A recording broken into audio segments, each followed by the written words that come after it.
Okay, we are in the ARod Corp conference room. I'm with ARod, myself, Big Cat, and we are joined by a radio legend, the King of New York, Mike Francesa. He is here, and I want to start with you coming on this podcast because when you came back from your little hiatus, ARod was the first guest for you. Yes, he was. Why did you decide that ARod was going to be your first And guest? one of the decided. last. And one of the last. ARod said, Yeah. can I be the, when he heard I was coming back, he texted me and said, can I be the first guest?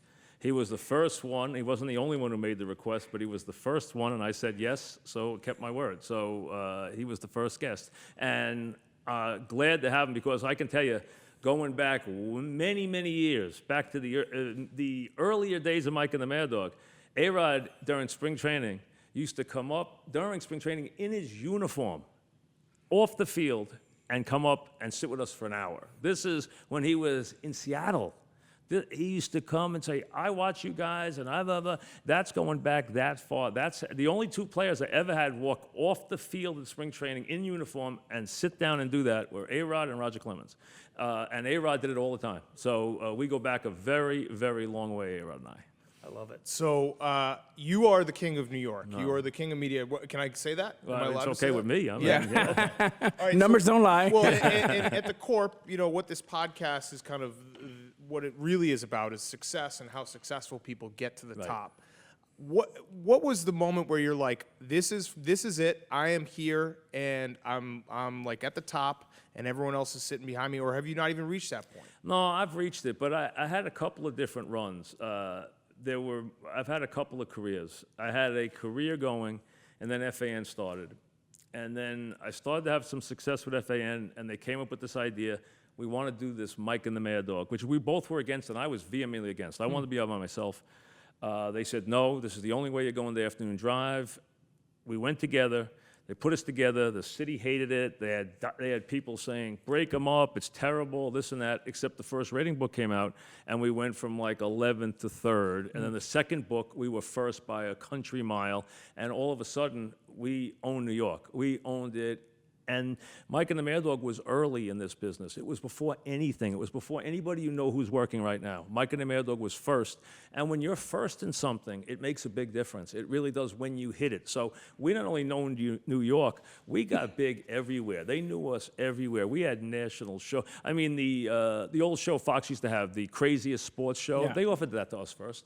Almost every show that's out there, they offered to us first. I mean, we just never were going to leave Mike and the Mad Dog, and so we didn't want to do something every day. So we said, with that show, we said, how about we do it twice a week after our show? They said, no, every day. We said, we're not doing it every day, it's too much.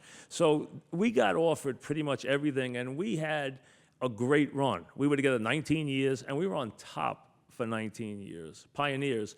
And then when he left and went to Sirius, I knew it was going to be a challenge. A lot of people said, oh, this is the end. He won't last 3 months. He won't last 6 months. So I took it as a big challenge and got right back to the top, even better than ever before.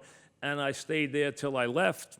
And when I left, I thought I was going to be gone. But I started with a plan, and it brought a new owner into it, the man who now owns Entercom, who said, I have to have you back on the air in some way. So I came back, and we've been, again, successful. So I feel like I've had a couple of different runs, but luckily one thing I've had is I've had a relationship with this city where whatever show I show up in, it does really well in the ratings, and we've been #1 for 30 years, so I'm very proud of that. Mike, when I see players walk into the Yankee clubhouse, and this happened a lot when I was playing, when Johnny Damon walked in, I said, holy shit, this guy is a world champion. And he already was, but I knew he could make us a world champion as the final piece. You come out of St. John's, and then you go down to South Florida for college. At what point, I mean, when you were gone, I would listen to the radio, and I would text you, go, Mike, what the hell are you doing? Are you ever going to come back? I'm bored out of my mind. You become part of the fabric of the city. I listened to you as a player, and of course, I would listen to you. I listen to you now every day. The question is, at what point did you know that you had that gift, that you can have that hook? You know, I always tell people this, and I tell the kids when I talk to colleges and different things, you can train for this. You can learn certain things. I mean, I worked under Brent Musburger. I worked on the NFL Today when it was the biggest show, when it was Brent, Irv, Phyllis, Jimmy the Greek, the biggest show, and it was nothing close. I grew up on that show. I broke in other big-time announcers. Jim Nance, he came in under my guidance at CBS. We worked together. Another guy who's been around forever. So I've worked with a lot of the big broadcasters, but until you do it yourself, and then this is what the same thing. It's the same thing I said to you about TV when you started, ARod. I said, you'll know right away whether you can do it or can't do it. And that light goes on. You have to have a natural instinct to communicate and do it in an entertaining and quick and personable way. And if you do, you're going to be successful. And if you don't, it's not going to work. And it doesn't mean that everyone has to love you, because you don't want everyone to love you. You want to make people emote. You want everyone to react. You don't care if they like you or not, as long as they react. You don't want them to just sit there and not notice you. You want to be noticed, and you want them to react. You want to make people emote. But I think you either know, and I'll tell you, this is the true story. I broke into, I went to FAN. I was driving home, and I had a big job at CBS. I was the editorial consultant for the whole network.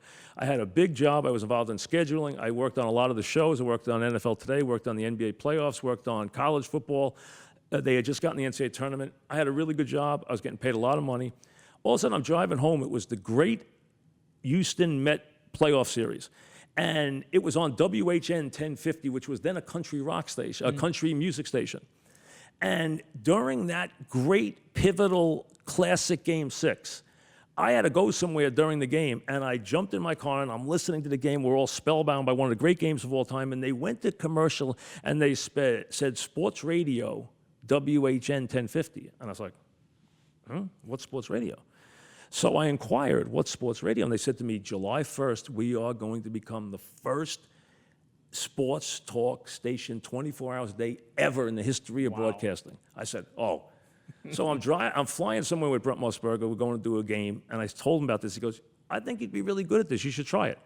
So I went to them, and they said, I brought in my resume. They said, you're overqualified to be a producer. You already work at CBS Network TV. What are you kidding? You don't belong here. I said, no, I want to be on the air. Give me a show. They said, we're bringing in the biggest guys in the country. Jim Lampley, Pete Franklin, all these guys, and they flew them all in from all over the country. You have no chance of ever doing a show here. I said, just give me one chance. I promise you I can do it. No way. I asked them 20 times to give me a show. They turned me down every time. Wow. Turned me down for 3 straight months. I must have called them 20 times. Finally, I'm back doing college football with Jim Nance, and Jim Nance says to me, are you doing something with that sports? I said, they won't let me do anything. I can't get in the door. He goes, I know one of the producers. I worked with them on a syndicated show, a guy named Luke Griffin. He called Luke Griffin and said, Luke, you got to give this guy a chance. Next week, they gave me a weekend show to do with a guy named Dan Lovett. They liked the show. They said to me, will you sit in for Pete Franklin on Thanksgiving? Now, the first show I ever do by myself in my life is Thanksgiving in drive time in New York. We don't have any football games. What year? 1987. Wow. We don't have any football games. We have nothing. I go on. Now it's afternoon 3 to 7 on Thanksgiving. You're up against the games. You're up against Thanksgiving dinners. Nobody calls. I'm thinking, what a mistake I made. I went home and said, I'm devastated. I was so bad. I was wrong. I'll go back to CBS. I said, but what? They said, you're coming back tomorrow to do it again. I, that night, said, if I'm this bad tomorrow, I will never try this again in my life. Wow. I will go back and just do my behind-the-scenes job at CBS. That's how devastated I was. I didn't sleep that whole night. The next day I went back. All of a sudden, it was a regular day. Calls, guests, action. Show was great. The rest is history. Wow. I was one show away from never working. Wow. That failure that we've talked to with other people. Like and that's that 30 years failure. later, and, we'll end up, hopefully, well, not hopefully, I get into the Hall of Fame this November, so that's the Congrats. There you go. So something I find fascinating, you talked about at the beginning, your relationship with ARod for, however many years, 15, 17 years. Very rare for me. I don't have a lot of relationships with players. Well, that was what I was going to ask, because ARod was one of the most interesting Yankees of all time, a polarizing figure. That's one way of calling it interesting. Do you think the New York media was unfair to him, or do you think that, so how so? Sometimes. I always felt that and listen, I defended ARod. First of all, nothing makes me happier when I am here and the rest of the media is there. It's one against 500. I'm in my glory. I don't want, see, if it's 500-1 and everybody's beating on the same guy, that's like clubbing a baby seal. That's no fun. I mean, that's when most media gets their guts, is they're like, oh, now I can pound this guy because everyone else is pounding him. No, I want to pound a guy when no one's pounding him. I want to be the only one pounding a guy, or I want to be against the grain, okay? I was never, listen, I didn't know if ARod was guilty or innocent. How the hell would I know, okay? What I knew was baseball had, and Bud Selig, and I have said this to Bud Selig, and he and I have argued about it. I said this to Manfred many times. I said, Bud hated his legacy when it came to steroids. And when he went before Congress and they beat the heck out of him, he said, I've had enough, and now the players are going to pay. But he decided he was going to change his legacy by going after the one guy. The one guy was going to purify everything. And my only complaint is not if ARod was guilty or innocent. He could stand on that. Even if he came and lied, he could stand on that. What I didn't think was fair is that he was singled out when there were hundreds of guys doing this and a million other big guys, and no one went after anybody except, all of a sudden, ARod's the worst guy in the world, and no one else, it doesn't matter about anybody else. That was my main argument, and I thought it was grossly unfair. Did you, now, that famous interview, I'm not a New Yorker, Right. so, but obviously I saw it because it reached national Absolutely. news. I think everyone saw that. I mean, that went all around the world, that Well, yeah, interview. We Yes. broke records that Yes, day. absolutely. Do you guys have any regrets, though, from No, either see, side? people that come out to me and I say, wait a second. First of all, nobody in the world is going to turn ARod away when he shows up at your door and he wants to come Right. on. Mike, tell me course. how that happened. You're in your show, and your producer says, I think ARod's on his way. Well, you call Yeah. one of your guys, I don't know which one it was, Can said you put me ARod on? is on his way, and he just walked out of the hearing, and he's coming to the show. But you had to approve it. You had to I say didn't yes or approve no. it. No, I'm saying I mean, I didn't approve with the station. I said, he's on. You want him, yeah, I yeah, yeah, wanted yeah. you. And I said, and I've said to everybody, there's not a person in the world that wouldn't take that interview. And listen, as you go back, and I always say, I have no problems with this interview. I got killed as much as ARod. But what people didn't realize, they were angry about the result. I asked ARod, if you go back and look, 12 times. I said, ARod, this is going to stick with you for the rest of your life. Okay, here's your chance. And he was defiant, okay, about the whole thing. And that wasn't my job to be judge and juror. My job was to ask the questions. I asked the question 100 times. You can go back and look at it. I have not a problem with that. And that's this mindset he was in then, okay? He was angry. He was upset. And what I became a target as much as him. I got attacked for months and months and months because I was easy on ARod and I gave him a safe haven, this and that. My big argument with baseball, and they were furious at me, was that I felt they singled him out. Not that he wasn't guilty, just like a guy like Robbie Cano is a good kid. He's guilty now, okay? We know that. I was not trying to say whether ARod was guilty or innocent. I was saying, hey, I can line 100 other guys up here. I've had players tell me 250, 300 guys are doing steroids. I've had guys tell me off the record even more than that have done it. I don't know what the true number is. None of us do. I felt he was singled out because it was a way for baseball. If they persecuted this guy, a Yankee and a guy who's as big a star as there is, this was a way for them to cleanse themselves. When they've been as big a, they were as much of the problem as anybody else because, listen, they didn't stop the players. Here's what baseball did, and that's why baseball's full of garbage with this whole thing. What they did was they struck and ruined the sport. They destroyed their own sport. And what they did is they let McGwire and Sosa bring them back with a home run chase when everybody in the world knew McGwire was doing steroids. He had it in his locker room. Yeah. So they didn't care one day. They embraced it like it was the greatest story of all time, and so did every media guy, except everybody at the time knew they all were doing steroids. We didn't care. Well, we didn't care then. How come it was the worst thing that ever happened? Why was he Al Capone 3 years later or 4 years later? That was my problem. Yeah. Do you have regrets from that? I mean, obviously. I think everything happens for a reason. I think Mike is exactly right. I was in a rage. I was so upset. And truth be told, I fought the wrong fight. I would have said, look, I am guilty for this. I am not guilty for these three things. And what I decided to do is I want to take the whole thing on, and it was wrong. Listen, if I come out of my house and there's a 20-mile speed limit and I go 21, I get a ticket, I'm guilty. However, if I go out of my house and kill someone or have a big accident, I'm also guilty. There's a big difference. Right. You're guilty in both, and I went after it the wrong way. Big, let me say something else. Baseball did things that they were ashamed of. They broke laws they dealt with people who they should not be dealing with. They're baseball. They shouldn't be getting their hands dirty. They shouldn't be breaking into cars and buying stolen stuff. They got dirty. They got down in the gutter to get them. That was my problem. It was that important for them to get them no matter what they did. And baseball fired a lot of the guys they used on those investigations and even said they got caught using cash when it wasn't even legal for them to use cash the way they did. They were embarrassed by the whole thing, and that was my problem. I took baseball on. And you know what? A lot of people didn't like that. I didn't care. You know, that doesn't bother me. I was just trying to be honest. I never once said, I think A-Rod's innocent. I didn't know if he was innocent or guilty. That's his business. You know what? I've said the same thing about Mike Piazza, Big Papi. I don't know if these guys do steroids or not. If I told you how many players have come up to me and told me about players who I've never mentioned who have done steroids, I could sit here for 5 hours. But you know what? It's something no one ever got a handle on. Baseball looked the other way to rebuild their sport. They knew what was going on. Then all of a sudden, here's what they did. They let everybody get stone drunk and then said, no more booze in this town. And that's exactly what they did after they had already fixed their sport. Yeah. That's my problem with baseball. So it's interesting that you mentioned like the 1 versus 500 because I like that. That you know, people being different, thinking differently is always a big part of success. Do you listen to the critics? And this is actually kind of a question for you too, Alex, because you guys both have been so big in the city of New York. If I did, I couldn't do my job. Ever? I can't. You're on Twitter now. I can't. It doesn't bother me. None of it bothers me. You know what? Some of it sometimes is wrong. That bothers me. You can't do anything really about that.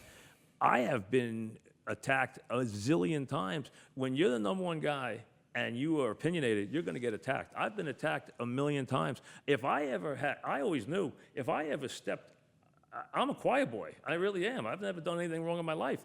If I didn't, they would have killed me years ago. If I ever got caught in one of these messes that all these guys are in, I've never gotten caught. I never got caught jaywalking.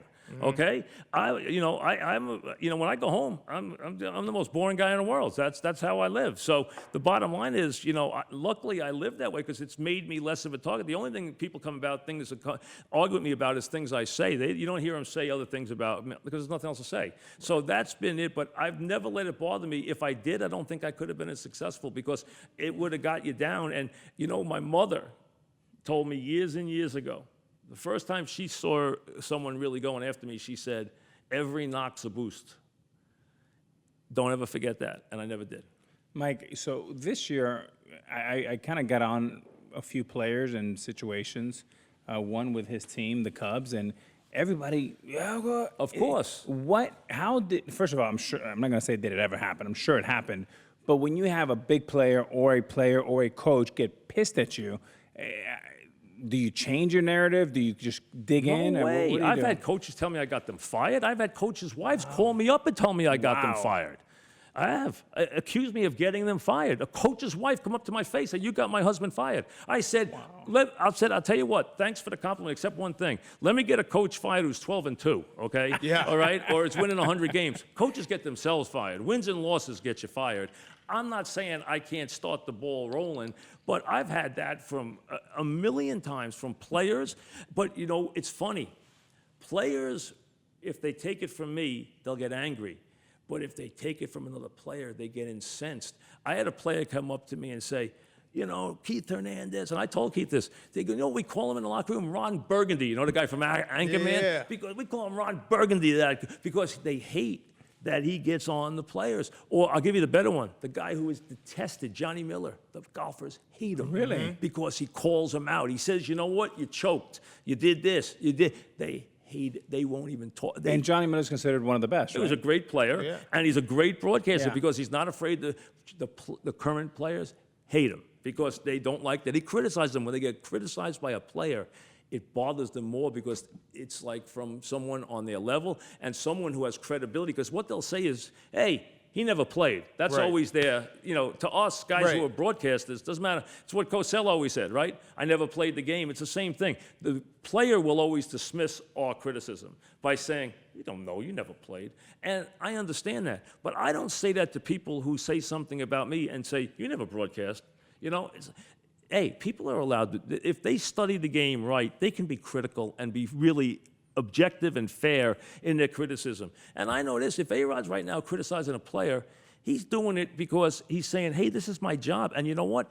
If ARod's going to sit in that seat, that is his job. And that's what the fan wants. They want him to be fair. They don't want him to assassinate a player, but they want him to tell a player, if that player doesn't hustle, if Torres doesn't cover a bag today, you say it. If this guy doesn't, when Harper didn't run down to first base on a double play, I killed him. You know what? Keith Hernandez killed him on TV. Harper got all, Beckham hasn't talked to me in 2 years. I slaughtered Beckham after the stuff.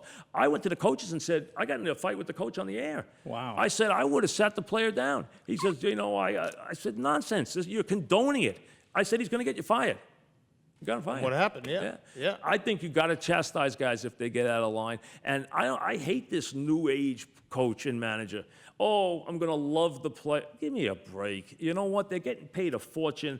Give them a plan, show them you know what you're doing, and discipline them, and they'll follow you and they'll win. This idea you got to love them to death, to me, is nauseating. Yeah.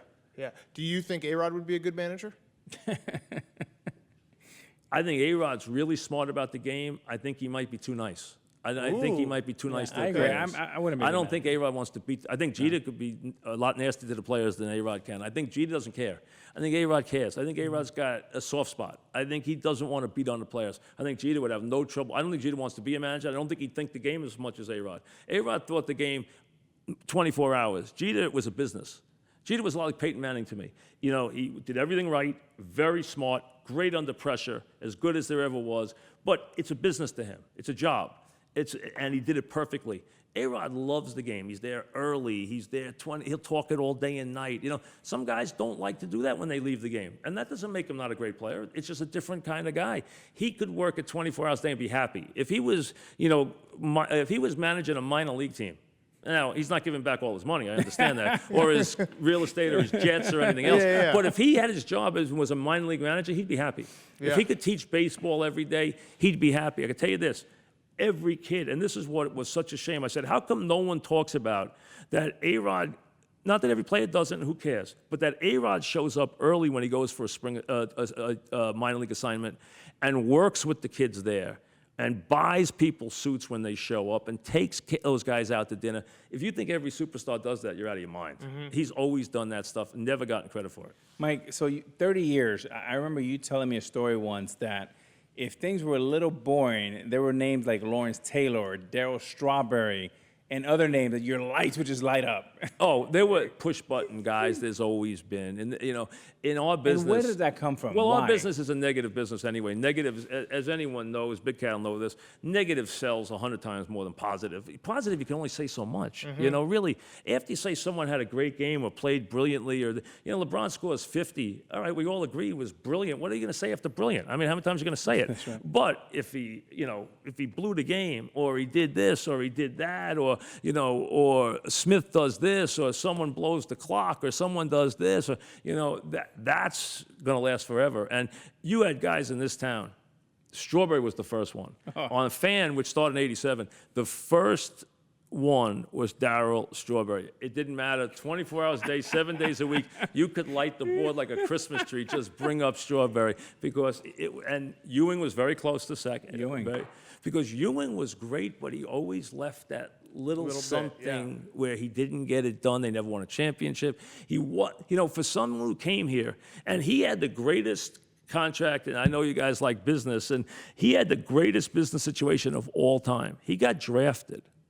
Before he got drafted, and you had all that time, after the famed envelope where you knew the Knicks were going to get the number one pick, they sold 5,000 season tickets the next day. Wow.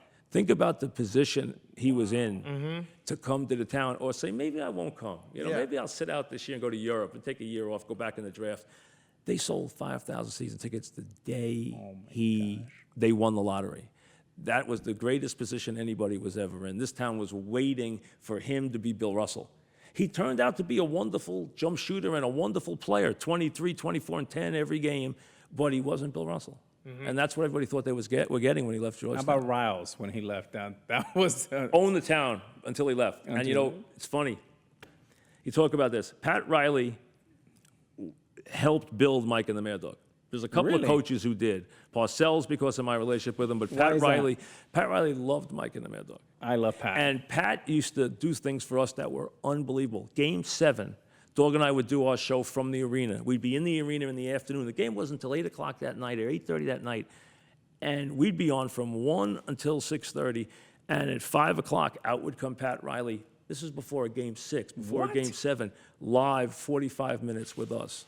Every Game 7, That's everything. insane. So when Pat faxed in his resignation, yeah. Dog and I jumped him like everybody else. He held a grudge to this day. And he has never done an interview except with the night Ewing retired, ever with either one of us again. And my wife came upstairs. We were staying at the Santa Monica Lowe's, the Lowe's Santa Monica.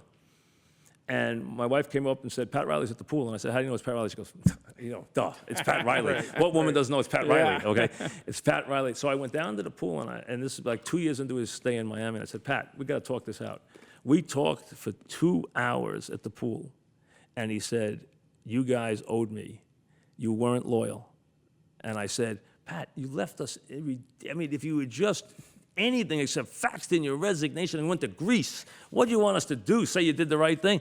You should have had my back. I was always there for you guys. And he was. He was unbelievable to us. And he's never forgiven us. And to this day, he still doesn't forgive us. Are there guys like that? Because you obviously have a relationship with He's a special with Alex. one, though. Yeah, but like, are there guys like that where you feel almost like you maybe took away their loyalty, you betrayed them in a way, even though you were I think telling him, honest? and I think I did betray him, to be honest with you. I think Yeah. more and more through the years, I thought he was right. Yeah. I really did. I don't know how I would have handled that day better, but I understand he was, and when I look back on it, I understand his point. And through the years now, I've never asked him to do anything because I think he's right. Well, I love Pat Riley, and I'm telling you, he's a friend. He doesn't do that for anybody. And he's the toughest guy in the world. I mean, He the is fact that he did that for you in Game 7, he's the most every intense Game guy. 7. That is unheard every of. Game 7. He was unbelievable. He was there for us every time. He never didn't come on with us. He loved doing it. He loved talking it. He loved doing it. I think it relaxed him. I think he knew what he was talking to the whole town. He loved that. When he was in this town, he was a god. Yes, he was. That team was the hottest ticket. And he was an absolute god. He was as big as Parcells was. He was bigger than Parcells when he was here. The years he was here, now Parcells was here longer, and he was more successful. But he was actually bigger as a persona because his persona was so much flash and the whole, Hair, the whole thing, and the outfits and Riley. Two guys come in a suit that never ever anyone could compete with. Michael Jordan and Pat Riley in a suit, and no one else has a chance. Game over. Game over. Yeah, game over. So something I always find interesting, successful people, you guys both have been at the top of your professions.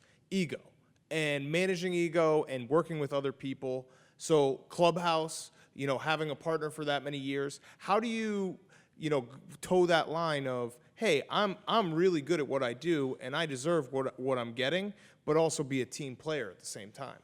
I don't think I was a good team player, being honest. I think my partner had to bend more than I did. I think I was always made to be a solo act. And I did it for 19 years, and we did it really well.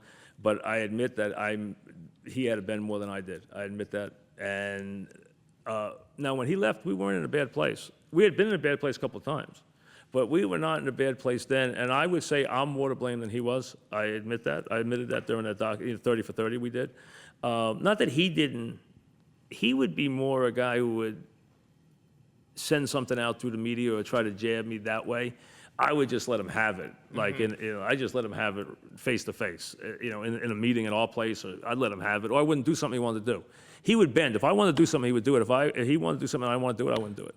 I think that was it. He would be more try to needle and do it, like send it out, something out through we used to fight each other through the papers and stuff like that. I mean, everybody does that. Every manager does it. Every coach does it. It's a little different with him because he's got 24 guys, you know. It's a little different. But, those things, though, it's a hierarchy. You know how it is. I mean, let's be honest. A team works where you might have one or two guys. Now, the Yankee team had a lot of stars. I mean, but when you have a team like that, or the Lakers in their prime, or someone like that, or, there are certain teams, like if you went back to the '86 Celtics, who had a lot of stars, there was only one star, Bird. Bird ran the team. You'd admit Jeter ran a team. I mean, that was his job. I mean, that was the way Jeter's personality was. Joe DiMaggio was the same way. And it wasn't A-Rod's temperament. And I don't know if A-Rod would have been that way on another team. He probably wasn't. I think he's more of a blend in with the guys rather than to be the lead guy. I think Jeter just always was naturally the lead guy. I think there's certain guys who just are that way, and I think that's their nature. I don't know if it's A-Rod's nature, really. I think A-Rod has a huge ego. I think anyone who's been successful has a huge ego. Brent Musburger always said to me, show me a guy who doesn't have an ego, I'll show you bad talent. That was always his opinion, and I think it's true. I think listen, if you don't think you're good, no one else can think you're good. Right. I mean, so you got to believe in yourself. I think everyone who's successful does that, but I also think that some people can be more accommodating.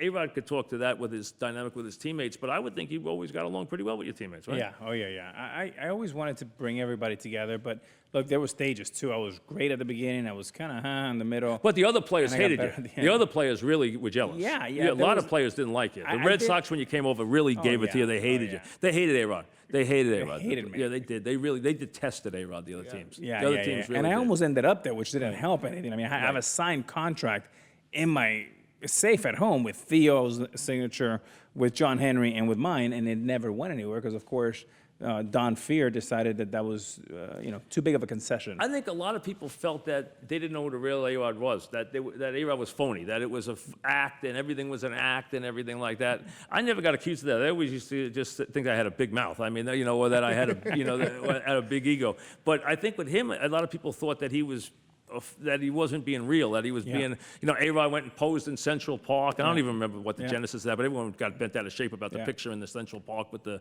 shirt off or And the mirror, the mirror. Yeah, the mirror and stuff Yeah, like a lot that. of dumb moves. All that stuff. Mike, at what point did you think to yourself, right? Because you were really a pioneer of radio. I mean, you did it before anybody. We hit it at the right time, yeah. And it was a perfect time. It was like Mark Zuckerberg with Facebook. It was the right time. When did you realize, like, holy shit, you know what? I have more power than I thought. Either someone happened or you can start getting the ball rolling, and people in the city, when they see you, it's just like they're seeing a god because they've grown up with you. I never worried about it that way. I never really, I looked at it as a competition. See, when we first started and when we got successful, remember, we had a really successful morning guy in Imus when we started, and he was big when the station started, and the station wouldn't have survived without him, and it gave us time to grow, all right? But when we got to be equally big, and you had Imus and Mike and the Mayor Dog, we were together for like 17 years, where he was the morning, we were the afternoon, and we were the #1 station in the country. Wow. And we got really big, and we were like always #1, and it was never a question, and everything was great as far as that. I never really worried about the audience or performance or anything like that, because we were on such a roll for so many years. But after that, it was when we got competition, when there were other stations that came in and said, we were going to beat you. They came in talking 17, 16 years ago, we're going to beat you, blah, blah. They've never beat me yet. I mean, it's 17 years later, they've never beat me. So, not one time. So, and they're never going to. So, I mean, that's when we started to be before that, we didn't have any competition. There was we were the only sports show in town. Nobody was against us. Do you ever, because I know you have your feuds sometimes, but it seems like from an outsider that you seem to care less about the people that you're feuding with, and they seem to think about you more than you 100 to think 1. about them. I talk about them once a year if they're lucky. And it's usually something that winds up on a Barstool shirt. Yep, Okay. yep, When I gave true. them the list, ratings, resume. true, I've true. seen the shirt. Yes. Everything I say is a Barstool shirt. Yes. Okay. There's about Yes. 40 Thank you for that, Barstool by the shirts, way. Yes. So it's unbelievable. So, but you're right. My thing was that we're the #1 guys, and my program director stressed this always, Mark Chernoff, whose son is the general manager of the Cleveland Indians, Mike Chernoff. And he's been a program director through Stern, Imus, us, and his deal was, hey, you're on top. You don't talk about the competition. Let the competition talk, and that's how it is. These other shows talk about me incessantly. Even on our station, I don't talk about other shows. If they talk about me, fine. I never talk about the other shows. Yeah. Never. I make it a rule never to talk. If it's rare, they got to really get under my skin. Okay. One day, the goalie who has a show, the old goalie, we took all the money from the Islanders. DiPietro? Yeah, DiPietro. Yeah, And Still getting paid, I And he's think. over there working, and he might be okay. I don't listen to him, but the point is, he spent more time there than he did it in net. I can tell you that. Yeah, I mean, yeah. he got paid. He got a $50 million. He got a 15-year deal, never played. I Yeah. mean, so it wasn't a bad deal.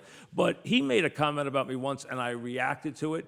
And then he spent the next month trying to get me to react to it every day. And I was like, they were like, why did you ever say anything? So I learned that don't ever say anything, because they thought it was the greatest thing in history because they got headlines out of it, Yeah. you know? Yeah. I learned a long time ago, we're in this world of page clicks and everything, and I'm one of those guys that just is catnip for that. So if I say anything, it's a headline within an hour on one of the newspaper websites, and it's because I get page clicks. Because I said, why do you guys worry about everything I say? And they said, you're one of those guys that just is gold to us, and they get hits. All they want is hits. They don't care about anything else. So, as long as I'm one of those guys, he's always been one of those guys. There's certain people that get attention because they get page clicks. Yeah. And that's what it comes down to. If you're one of those people, then people pay attention. So Dan, this is a true story. So I'm living in the Upper East Side, and my firstborn is born, I don't know, 5 or 6, and I'm driving to the stadium. Now, understand that I've been listening to Mike since I was a kid. I was in Seattle as Yes. a teenager. And somehow he heard that I was a fan of the show. Yes. And then that's when I started calling in regularly. So now I'm in New York, and I'm like, this is the greatest thing. I get to listen to Mike and play for the Yankees. This is amazing. I was pissed that he would never talk about my team. So now he can talk about the Yankees. Yeah, yeah. So I would drive to the stadium, Upper East Side, then I'll head to the Bronx, and I'm listening to Mike and Chris. And I wanted Mike to speak more than Chris. And then I get to the stadium, and then I started I can actually get the TV on, because now they got him on the Yes Network. Yeah, we were on there for like So I 14 would years. turn them on, and I would get away with it for about 20, 30 minutes. The guys would be like, turn that guy off. And then, of course, in the wintertime would be great, because then I would listen all winter. One time, Mike's having a slow day in the studio, and I think by this time he was already solo. He goes, we're having a slow day. Someone find out, where's ARod? Find ARod in Miami. I'm sure ARod's up to something crazy down there. Yeah. And there's certain people that it doesn't matter what day or time, they just generate heat. I mean, and in this town, there's always a number of them, and he's always been at the top of that list. As we said, Darryl Strawberry was the first one as a perfect example. And there's certain guys that that's just the way it is. And I mean, that's what always followed his career. He was always some guys are just always in the center of every storm. For whatever reason, he was always in the middle of it. It was always something. He was always in the middle of something, Yeah. If something was going on, he was somehow in the middle of it. Yeah. Who missed their profession more in their time away? You, Alex, when you served your suspension, or you, Mike, when you retired, had everyone say all those nice things about you, and then came back like 4 months later? Those nice things we take away now, right? Those Some don't people count. said nice Those things. don't count. The ratings came back. Yeah. Who? But talk about the that time away. Did it change your perspective? I know it changed Alex's perspective, but how did it change your perspective? I missed it more than I thought I would. See, the thing was, I have kids that are in school. So I couldn't go spend my winter in Florida. My wife and we have a house in Palm Beach, but I can't go there all the time because my kids are 11 and 13 and 13. I have 13-year-old twins and an 11-year-old. So I have to be in New York a lot of the winter. And, my wife has a rule that you don't get to go by yourself to anywhere. Like, if I go, the family's going. So that's the deal. So I spent a lot of time, and we had the worst weather. So I found myself sometimes nothing to do in the house. The weather's terrible. It's 30 degrees out. And now I'm like, wait a second. So during the NCAA tournament was great because I was following Jay Wright. And I'm talking to Jay Wright before every game. I saw you at the Big East tournament. I went to the Madison games. Square Garden. I went with him. And then I also I would conference with him about an hour before every tournament game. And I'd say this and that. The West Virginia game, I was very nervous. I told him I was very nervous. I thought they could lose that game. I was very worried about the matchup there. And You talked to him an hour before the game? almost every time. Yeah, or I would Little pump-up text with him. speech. Yeah, text yeah, with him, yeah. So I did that, but I'd find myself listening to station. Now, I would only listen to FAN. I never listened to the other station. I've never have, and I never turned On the it record, on. yep. Never Put it turned down, it on. I print would not it. turn it on. Yep, absolutely But I not. listened to Oz, and I'd say, God, that's awful, and turn it down. So not any particular show. Yeah. I just say, God, that's awful, and turn it down. Yeah, because you want to be in the action. Right.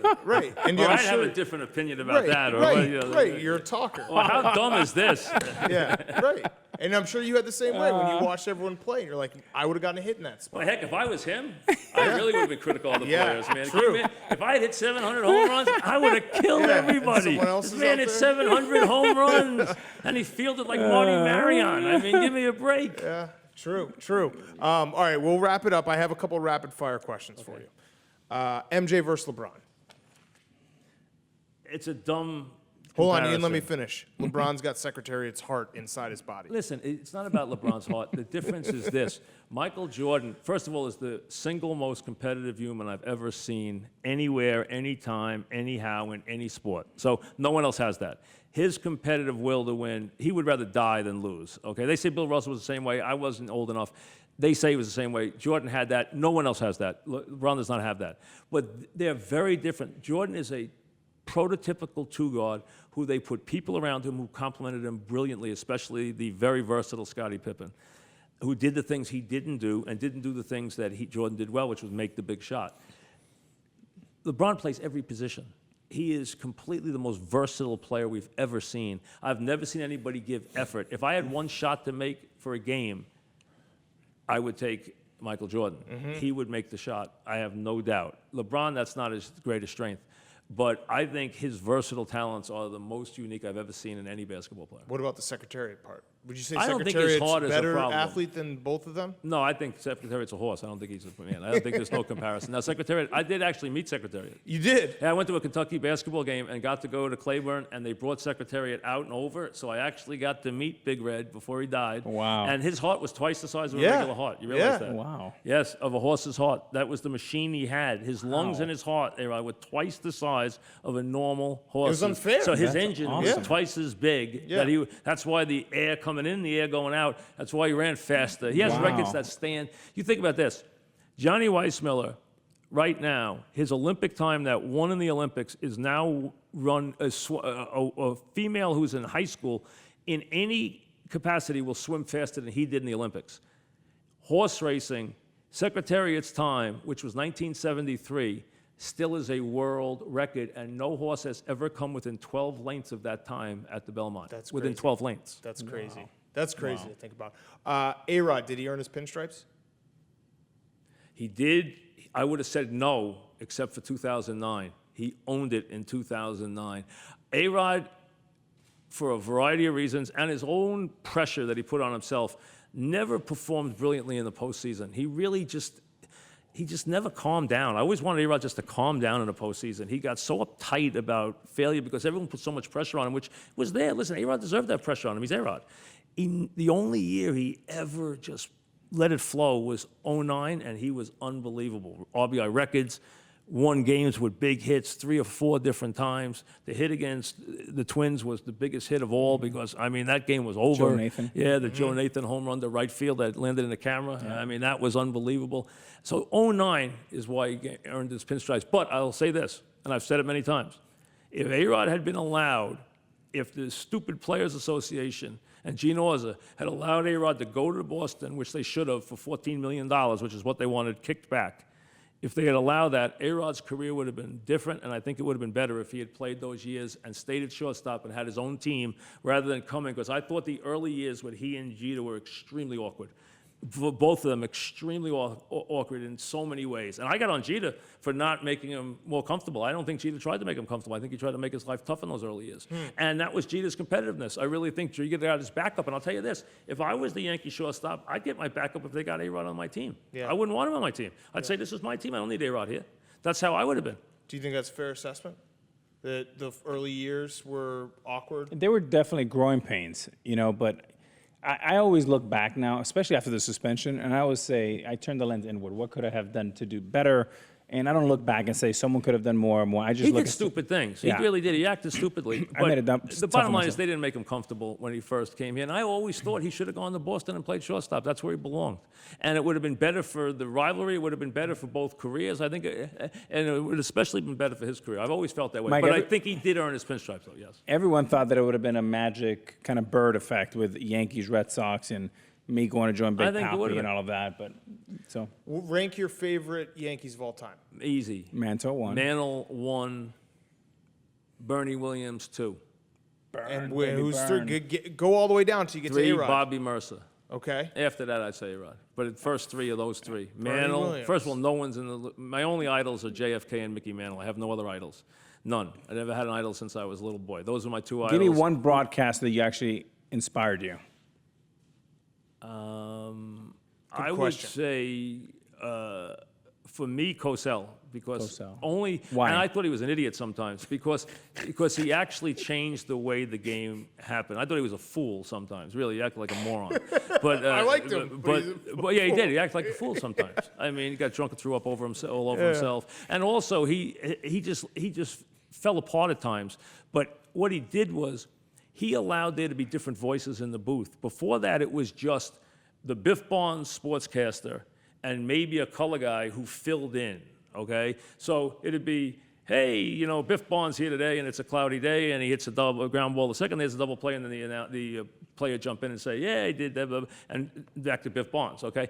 What Cosell did was he changed the booth. He changed let other voices, other people get in the booth. And now the booth has changed. Just look at how the booths are. So I think Cosell changed the booth. Yeah. All right, last question. What caller pisses you off the most? Or type of caller, question they ask? Thing that you want to just put to rest forever, stop calling about it, here's what happened.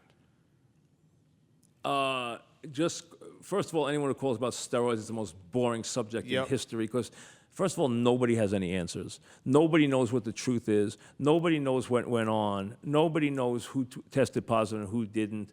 I mean, if you talk to the players on the record, and ARod knows this about that era, you'll get a whole different idea about what went on. Nobody knows what really went on, and it was rampant. And I don't know what it is today, but my feeling is, you know what? If you're in a business and you're in a performance-based business, and these players who are the greatest in the world at what they do, and they have performance anxiety just by the very nature of what they do, if you can promise them success, they will take anything. They'll drink anything, take anything. It's human nature. They gave these kids at the Olympic that and said, if you were going to die at 50, but I give you this and you win the gold medal, 75% of them said yes. Now they think of 50 as being a million years off. They're 18. But the point is the same. They are so driven, unbounded, great financial gain. Tremendous world fame is there for you if you maybe do this. You know, that's a lot for someone to pass up. And I thought that was great when I heard somebody like Mickey Mantle say, you know what? I would have done anything if it made me a better player. You know what? And that's honest. There's someone who was great who said, hey, if you had given me a magic potion and said this will make you hit the ball better, he would have said, I would have taken it in a second. Yeah. And I think a lot of people would because they're in this business to perform. And the difference between success and failure, forget the guy who's going to hit 700 home runs. How about the guy who maybe is going to stay in the majors and not stay in the majors for 15 years? Right. You know, or go home and be a car salesman or be in the major leagues for 15 years. We look down on people, but you know what? We don't walk in their shoes about this stuff. That is a tremendously hard thing to turn down. And then what about like a question that comes up besides steroids? So you're like, come on, let's put this to rest. You know, I can't think of one question off the top of my head. The caller I don't like is the caller who calls up and has these unbelievable opinions and they're so off base, it's just ridiculous that I just can't take it. I just have to hammer the heck out of them. I mean, because it's just ridiculous. Just take it out on them? Yeah, I just have to say, listen, you don't know what you're talking about. You're a moron. You know, just beat the heck out of them.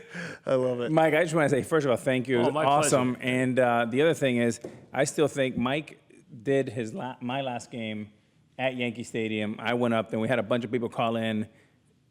Big part of my last day, which I appreciate you being there. Listen, thanks very much. And Big Cat, congratulations with your podcast, which I know is doing really well. Thank you. And you know, it's a big surprise. I have to say, I think everybody, even me, is surprised at how successful you've become as a broadcaster this fast. You really. So give me some coaching. Give me some coaching You don't need a lot for of the coaching. booth. You're very natural. You really are. What you want to tell the people is you want to tell them, first, TV, you have talking headlines. And secondly, you want to tell the people something they might not know, that you know. And there's a lot of stuff that you know. The funny part is, I'll give you a perfect example. just so rigid in our ways that so many guys have trouble watching the game and having a girl talk to them about baseball. And the girl you guys work with, she knows her stuff, but people don't accept it. Guys don't accept it because, wait a second, how can I take baseball from a girl? And it's just, that's the kind of stuff that it's gonna take us a long time to change. Yeah. You know, I got a lot of heat when I said that, some caller called me up and I said, and they were talking about their daughter, and I said, you know, it's gonna be a really long time before we're gonna have any female coaches in any of these sports. It's just not going to happen. Well, people took it as the most chauvinistic, and women came out and I said, instead of attacking me for making that comment, look at what I said. What I said was, it's not going to happen because that's the fact. Right. There's no pipeline. There's nobody in. There's going to be a lot of NBA head coaches who are female. How many assistants are there in the NBA or college? None. Okay, now there's one. How many are in baseball? None. How many are in football? I think one strength coach and maybe one assistant special teams coach in the whole sport. You got to get people in the pipeline. The way we wound up with Spanish and black guys finally becoming head coaches is we put them in the pipeline. We made them assistant coaches and coordinators. If you don't do that with females, they're never going to grow and get to those jobs. It's not like they're going to magically appear. So that's when, and instead of looking at it that way, they attacked me as being a chauvinist. Yeah. I said, I'm not a chauvinist at all. I'm giving you what's practical. I have a daughter. I'd love to see her do anything she wants. I hope she's president of the United States. The point is, you have to change it at the grassroots, and we don't do that. Mike, I can't wait for the day, and it's going to be a great day, when you have a general manager that's a woman. I mean, I think that will happen. I hope so. I don't think you'll have a man. Tell me this. How would a manager do, how would a female do being the manager of the team? I think in today's world, I think it can happen. When I first How started, much does the probably locker not. room have to change just for her to do that? There's still a lot of change has to be made. I mean, how about some of the stuff she's going to hear in the locker room? Yeah, it's tough. It's tough. It's a different culture. But I'm really hoping that those things are behind us, and we can look. We have Gene Afferman, who's the general manager, assistant general manager to Brian Cashman, and she's been there for about 20 years, and she is amazing. No question. You're talking And I about think someone pipeline. could be a general manager. Yeah. I think the problem is you got to get women who are minor league managers. You got to get women who are first and Yeah, third it's not base gonna go- coaches. yeah. You got to get women who are bench coaches. Then you'll Develop. get managers. That's a good point. You have to ascend to these jobs. The way you got black guys to finally be head coaches is you finally had to turn them into assistant coaches, where players could go become assistant coaches and coordinators, and then they become head coaches. And now no one even cares if you see a black head coach. I remember when a black quarterback was unheard of, or even a black center or a black safety. I mean, it's all changed, but it takes a while to change this stuff. Yeah. And it's got to change for women the same way. Yeah. Well, I got the best compliment from you before we started when What's you that? said your podcast part. You said, I think, you're the Pardon My Take guy. You are. I haven't listened to it, but I've heard of it. Well, I've heard of it. That was because the you nicest well, here's why. compliment I've ever gotten. You I made sure to tell me you haven't examined the listened.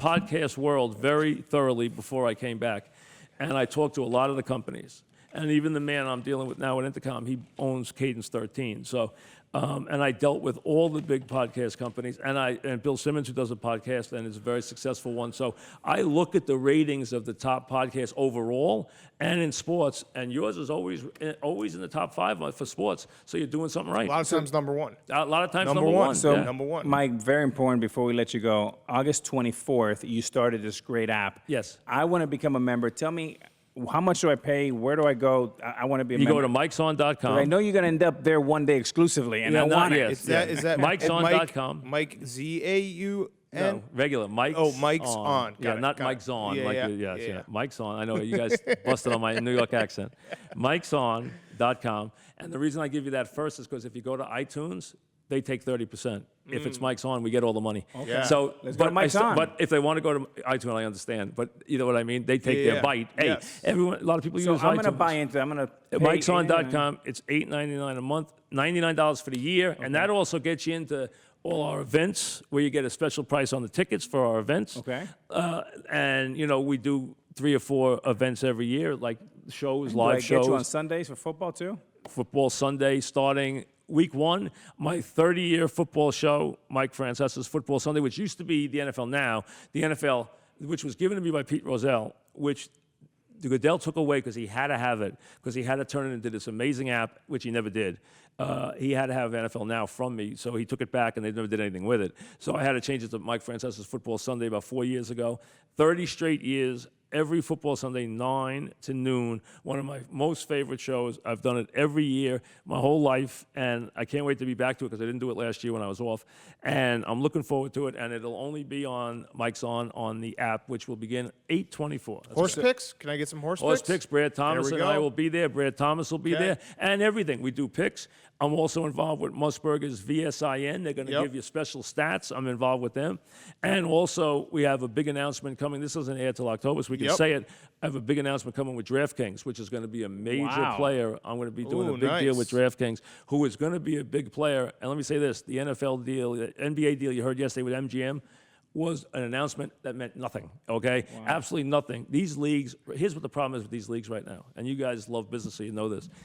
They don't have any standing. The states are going to do this by themselves. They're going to use gambling people who are licensed in their state already, because it takes a long time to vet people, and you don't want organized crime or anybody else involved. So it's people who are already vetted to do sports or do gambling in that state, whether they're in horse racing or in casinos or whatever. So casinos are going to be big in this. DraftKings is going to be very big in this too. And the NBA, the NFL, Major League Baseball are saying, wait a second. Each state has their own, and we need to get it paid. We need to get a credibility tax, or we need a piece. We need to be paid for every dollar that's made. Except the states got together and said, wait, here's what we'll answer them with. You get the same thing you've paid Vegas all these years. Zero. Wow. So how does baseball, football, basketball get paid? That's what they're trying to figure out, and they don't have an answer. Right now, they don't get paid. Yeah. Yeah. Well, Mike's like Shark Tank. Of course you came out of retirement. You're making more money than ever before. And you invented DraftKings. I heard that. No, I did not. Yeah, I heard did that not. clip. I'll tell you You this, invented though. I it. was really stupid, Big Cat, for this reason. Dumbest decision I ever made. What was it? Okay. Dumbest decision I ever made. I could have owned fantasy when it started. Yeah. They came to me and they wanted me to put my stamp on it, and I was like, get that garbage away from me. I wouldn't do it on my show. I wouldn't get involved with the companies. I would have owned it. I would have made a fortune. It was the dumbest decision I ever made. And now you got to buy esports team. I heard you say that. I said yeah. it right now. You're a new man. If I was You're- younger, no, I said to Bill Simmons the other day on the podcast, was this. If you look who's buying these esports teams, it's all the people that are in sports, all the owners. Yeah. If I was 40 years old now and not 60 years old, okay, I would hock my house if I had to, or whatever I had to do. I would buy an esports franchise.